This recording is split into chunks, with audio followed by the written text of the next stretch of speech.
중국의 합작법이 설립한 거. 그로 인해서 좀 많은 사람들이 아두카누밥의 안 좋았던 실패가. 안녕하세요, 월리버입니다. 벌써 주말이 왔습니다.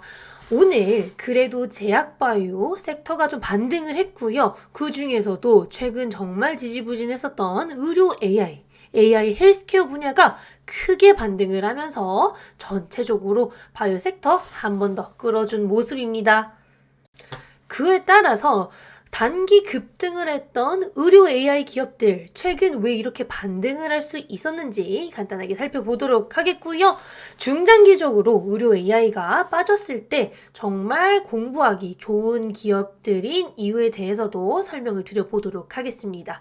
일단 간단하게 설명을 드려보자면 의료 AI 기업들이 최근에 지속적으로 호재 뉴스가 많이 나왔어요. 한 기업에서만 나온 게 아니라 여러 기업들이 자기 회사가 건보 적용이 된다든지 혹은 다른 기업과 파트너십을 체결한다든지 혹은 다른 나라의 특정 재단이나 기업과 파트너십을 체결한다든지 이런 식으로 좋은 뉴스가 최근에 좀 많이 나오고 있습니다. 사실 장이 많이 안 좋았었을 때는 이런 뉴스가 나왔어도 반응이 좀 좋지 않았었죠.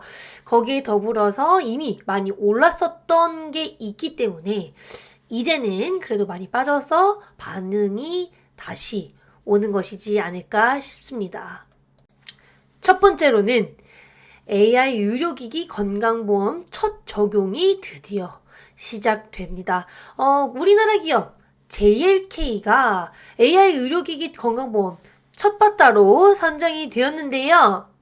이번에 건강보험 첫 적용된 게 어떤 거냐면 인공지능으로 뇌졸중 진단을 보조하는 혁신의료 기술의 보험 적용을 해주는 것입니다. 이번이 결국에는 AI 의료 기술의 상용화를 인정하는 첫 사례이기 때문에 매우 중요한 요소고 의료 AI가 다시 한번 크게 반등을 할 수 있었던 이유라고 보시면 됩니다. 사실은요, 이번 26일에 건강보험정책심의위원회에서 AI 혁신의료 기술의 요양급여를 결정했다라고 밝힌 것도 있지만 JLK가 뇌졸중 진단 쪽, 특히 AI 진단 쪽에서는 글로벌 탑티어였기 때문에 우리나라에서도 이런 적용을 해준 것이 아닐까 싶습니다. 사실은 뇌졸중 AI 진단 기업이 전 세계적으로 많지 않아요. 그런데 JLK가 최근 들어서 JBS01K, JLK의 AI 기반의 뇌경색 진단기기가 이미 도입되어 있는 병원 190개를 대상으로 이제 사용이 가능해지기 때문에 관련해서 좀 이슈로 작용을 하고 있고요. 거기에 더불어서 아까 말씀드린 대로 우리나라에서 처음으로 건강보험 적용할 수 있는 기업이다 보니 기대감이 많이 올라오고 있는 것 같습니다. 특히나 우리나라뿐만 아니라 미국에서도 내년에는 사용이 될 수 있을 거라고 기대가 되고 있기 때문에 그 부분도 염두에 두시면 좋을 것 같습니다. 다음으로는 누닉과 코어라인 소프트가 사우디아라비아 정부 UAE 소재 메디컬 전문 유통사와 파트너십을 체결한 것도 이번 주에 나온 긍정적인 이슈 중 하나입니다. 이번 프로젝트는요, 사우디아라비아 보건부가 보건의료 분야의 디지털 대전환으로 국가의료 서비스를 혁신하는 프로젝트라고 보시면 됩니다. 그래서 여기에 참여하는 기업들이 사우디 보건부의 지원을 받아서 국가의료 시스템 선진화와 그 생태계를 구축하는 사업에 참여를 한다라고 보시면 돼요. 그런데 여기서 이제 루닛과 코어라인 소프트가 사우디 정부 산하에 있는 공공의료 가상병원과 확대 공급, AI 진단 서비스와 AI 솔루션 확대 공급을 하기 위한 MOU를 맺은 것이라고 보면 됩니다. 이제는 3개월간 실증 사업을 실시하고 그 다음에 본계약을 기다리는 게 제일 중요해지겠죠. 그 다음으로는 또 루닛입니다. 루닛이 미국 MD 앤더슨과 AI 기반 면역 항암제 효과를 분석하는 계약을 체결했죠. MD 앤더슨은 제가 저번에 암병원 순위, 전 세계 암병원 순위 설명드릴 때 나왔었던 병원인데요. 글로벌 탑 5 안에 드는 1, 2위를 다투는 암센터예요. 그런데 이런 암센터와 AI 기반 면역 항암제 효과를 분석하는 계약을 맺었다는 것만으로도 이 루닛에게 굉장히 좋은 데이터베이스가 생길 수 있겠구나 라고 보시면 될 것 같습니다. 기본적으로 루닛의 AI 바이오마커를 활용한다라고 알려져 있네요.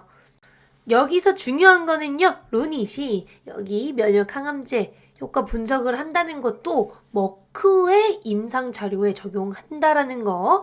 이게 나중에 정말 본계약으로 이어지게 된다면 엄청날 거라고 기대를 해봐도 될 것 같습니다.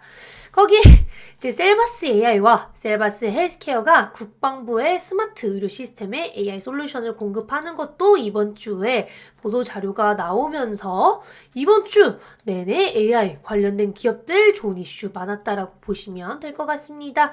그래서 이렇게 AI가 또 신뢰를 보여주는 상황이 되었고요. 여기에 제가 또 설명을 드리고 싶은 부분은요. 미국 FDA가 10월에 디지털 헬스케어 관련 자문위원회를 신설했다라는 점인데요.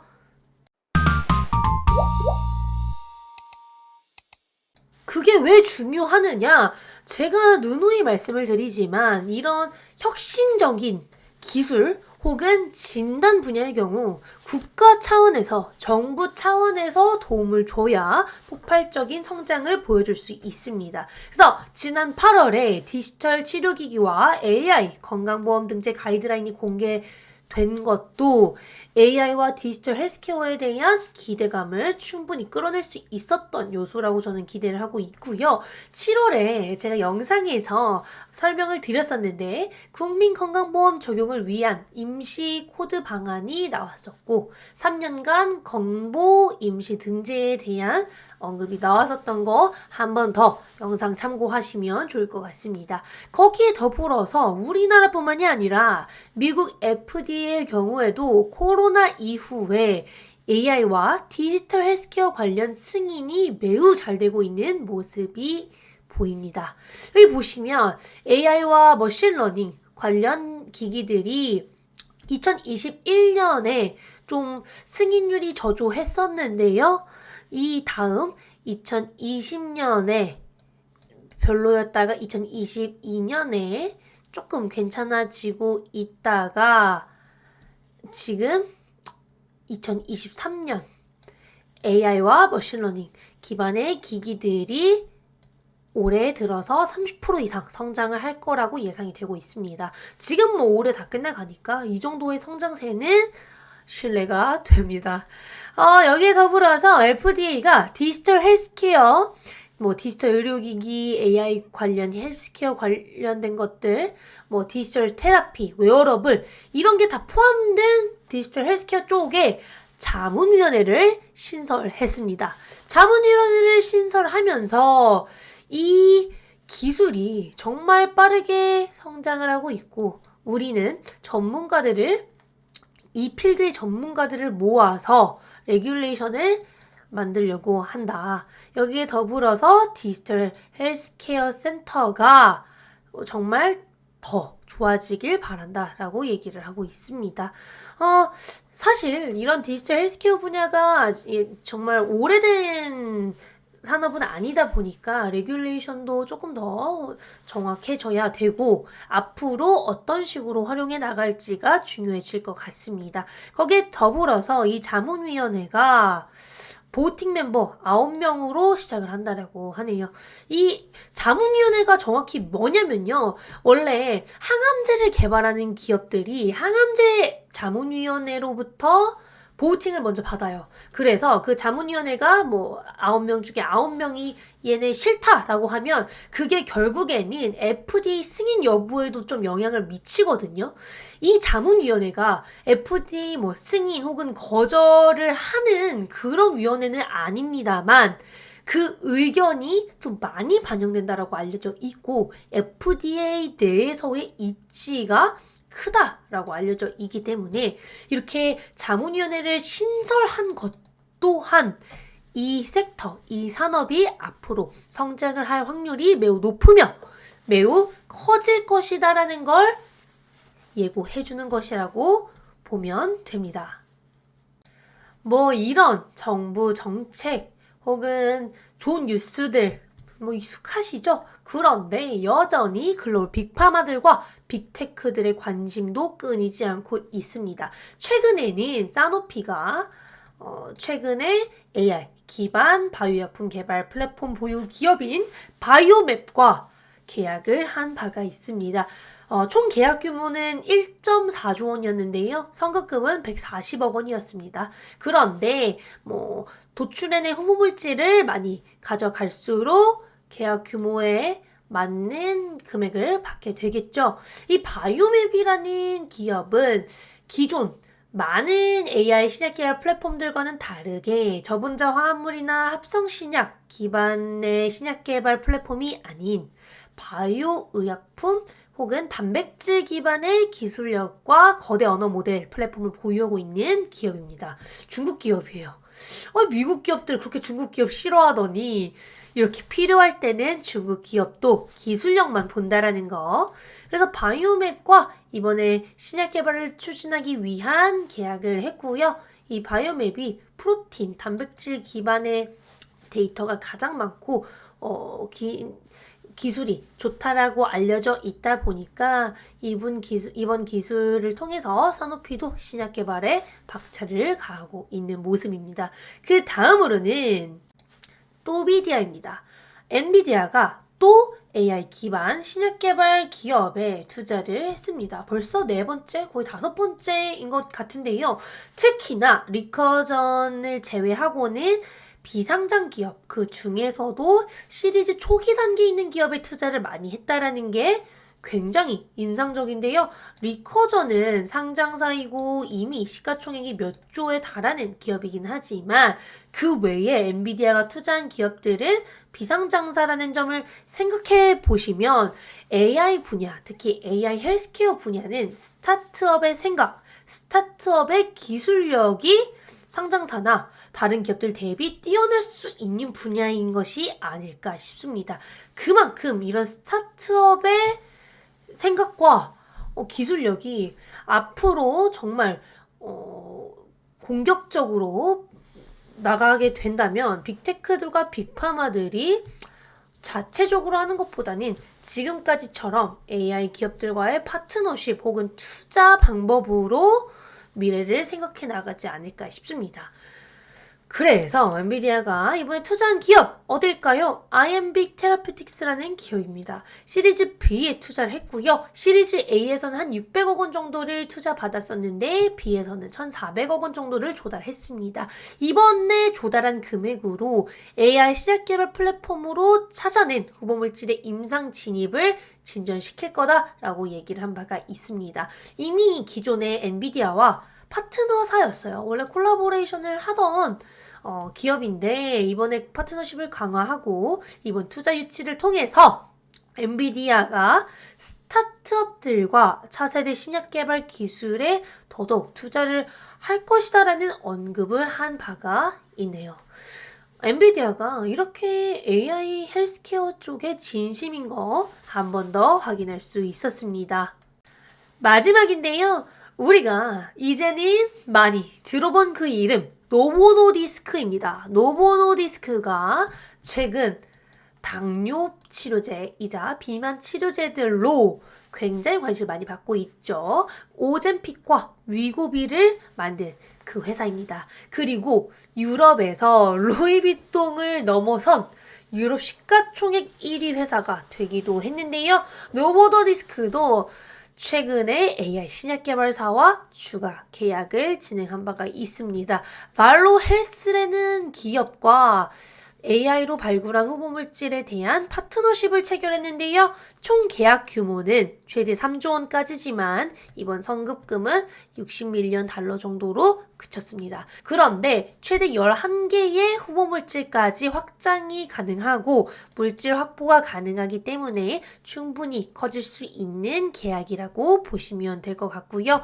아까 말씀드렸다시피 엔비디아나 사노피가 투자한 기업들을 보시면 사노피는 이번에 바이오의약품 AI 신약 개발 플랫폼을 보유한 기업에 투자를 했지만 기존에 이미 저분자 화합물 개발 AI 신약 개발 플랫폼 기업들과 계약을 많이 체결했기 때문에 새로운 시도를 한 것으로 보이고 있고요. 엔비디아는 좀 걸그룹 투자를 한 모습이고 노모더디스크의 경우에는 자체적으로 지금 돈도 잘 벌고 있고 하는 것도 있으니 차세대 먹거리를 개발하기 위해서 그래도 저분자 합성 신약을 하는 게 조금 더 로리스크가 아닐까 싶어서 저분자 합성 신약 AI 신약 개발 플랫폼 기업에 계약을 한 것이지 않을까 싶습니다.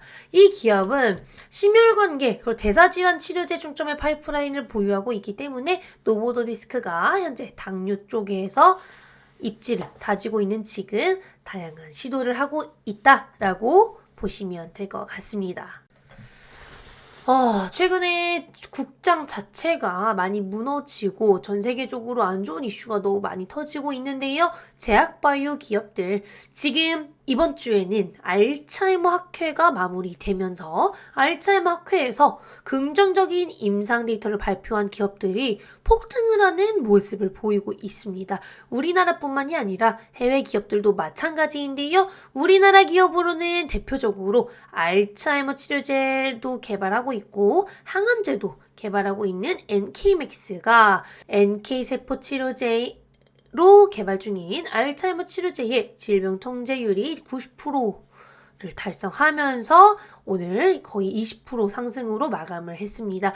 미국에 상장을 하면서 관심을 많이 받았었는데요. 알츠하이머 치료제 데이터가 포스터로 완벽하게 나온 거 한번 확인해 보시고 이번 데이터가 안정성에 있어서도 기존 알츠하이머 치료제 대비 매우 우위에 있고 유효성에 있어서도 우위에 있다라는 거 증명해 줬다라는 게 의미가 있었던 거지 않을까 싶습니다. 거기에 더불어서 AI 신약 계열 플랫폼 기업들이 이번 주에 좀 반등을 하는가 싶더니 또 많이 빠졌어요. 그런데 국내 AI 진단 기업들은 건보 적용으로 좋은 흐름 보여주고 있습니다. 앞으로 정부가 우리나라뿐만이 아닌 일본 그리고 미국의 정부가 이쪽에 지속적인 투자 그리고 정책적으로 이득을 주게 된다면 중장기적으로 AI 의료 쪽 다시 한번 볼만한 구간이지 않을까 싶습니다. 오늘도 시청해주셔서 감사하고 질문 있으시면 댓글로 부탁드리겠습니다. 안녕!